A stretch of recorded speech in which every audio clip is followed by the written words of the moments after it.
Hey, I'm Aria. Let's make Excel. Today, two functions in one video, row and column. They return the row number and column number of any reference, simple on their own, but the building blocks for dynamic formulas. 4 real examples coming up.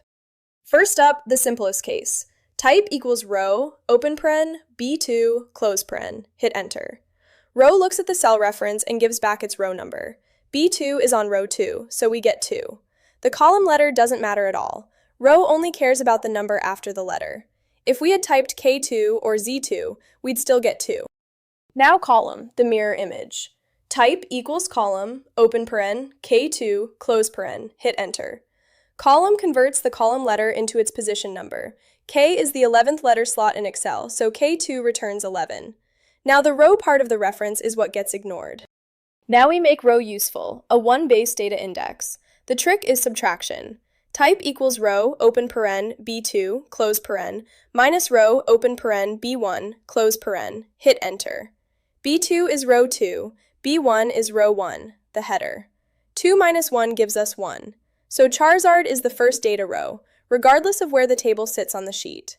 Drag this down and you get 1, 2, 3 automatically.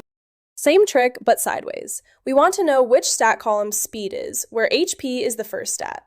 Type equals column, open paren, K1, close paren, minus column, open paren, F1, close paren, plus 1. Hit enter.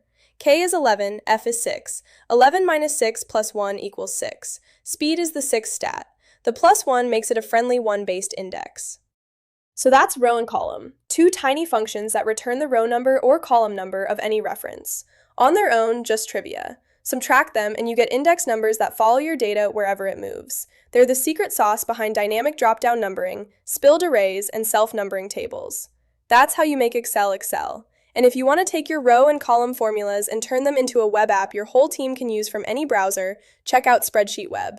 Your formulas, your logic, live on the web with no coding required. Link is below.